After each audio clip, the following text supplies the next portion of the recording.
சென்னை மெரினா கடற்கரையில் பொதுமக்களிடம் போகி பண்டிகை குறித்து எமது செய்தியாளர் சீனிவாசன் நடத்தும் கலந்துரையாடலை தற்போது பார்க்கலாம்.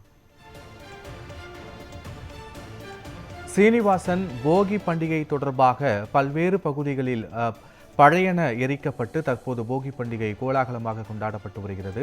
சென்னையில் போகி பண்டிகை எந்த அளவுக்கு உற்சாகத்தோடு கொண்டாடப்படுகிறது? விவரங்கள் என்ன?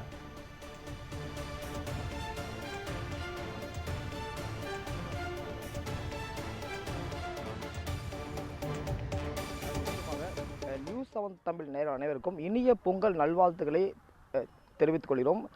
இன்று விடியற்காலை 4 மணி முதலே சென்னையில் பல்வேறு பகுதிகளில் வீட்டிற்குரிய பழைய பொருட்களை வீட்டு வாசலில் எரித்து பொங்கல் பண்டிகையை வரவேற்கும் விதமாக மார்கழி மாதத்தின் இறுதி நாளான இன்றை நிறைவு செய்யும் வகையிலும், தை மாதத்தின் முதல் நாளை மகிழ்ச்சியோடு வரவேற்கும் வகையிலும் சென்னை பகுதி மக்கள் கொண்டாடி வருகிறார்கள். இந்த வகையில் நாம் இருக்கக்கூடிய இந்த மெரினா கடற்கரையில் நடைபெயர்ச்சி வரக்கூடிய விடியற்காலை நல்ல எண்ணங்களோடு வரக்கூடிய மக்களுக்கு இந்த தைப்பொங்கலை கொண்டு சென்று சேர்க்கும் வகையில் ஒரு குடும்பத்தினர் இந்த மெரினா கடற்கரையில் பொங்கலை கொண்டாடி வருகிறார்கள்.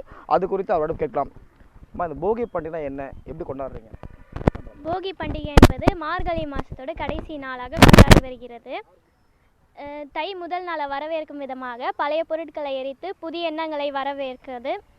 காலையில் நம்மளோட பழைய பொருட்களை வீட்டு முன்னாடி எரித்து புதிய எண்ணங்கள் எல்லாத்தையும் வரவேற்கிறதுக்காக போகி பண்டிகை கொண்டாடப்படுகிறாங்க. இதே அவருடைய சாதனை பண்ணுறாங்க சார். பொங்கல் பண்டிகை எப்படி நீங்கள் சென்னையில் இருக்க எப்படி எந்த மாதிரி கொண்டாடுறீங்க? கிராமத்தில் இருக்கக்கூடிய மக்கள் வந்து வித்தியாசமாக கொண்டாடுவாங்க. இங்கே இருக்கக்கூடிய சென்னையில் வந்து ஒரு சில பொருள் கிடைக்காது. அதுக்கு எந்த மாதிரி பொருளாக வச்சு நீங்கள் கொண்டாடுறீங்க?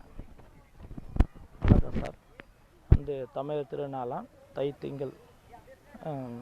தமிழர்கள் அதிகமாக கொண்டாடுறது இந்த பொங்கல் பண்டிகை தான். அதாவது பழைய எண்ணெய் கழிதலும் புது எண்ணெய் புகுதலுன்ற மாதிரி பழைய பொருள்லாம் எரித்து முடித்து இன்றைக்கி இங்கே குடும்பமாக நாங்கள் வந்து பீச்சில் பொங்கல் வைக்க வந்திருக்கோம்.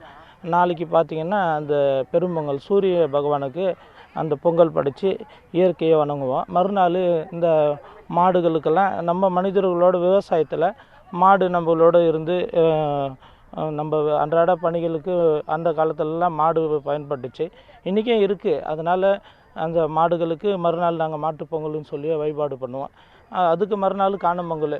அதாவது நம்ம சொந்த பந்தங்களெல்லாம் போய் பார்த்து அவங்க கூட பேசி பழகி இந்த பொழுதுபோக்கான இடங்களுக்கெல்லாம் போயிட்டு நாங்கள் அந்த நாட்களில் கழிச்சிட்டு மறுநாள் அன்றாட வாழ்க்கையில் பார்ப்போம்.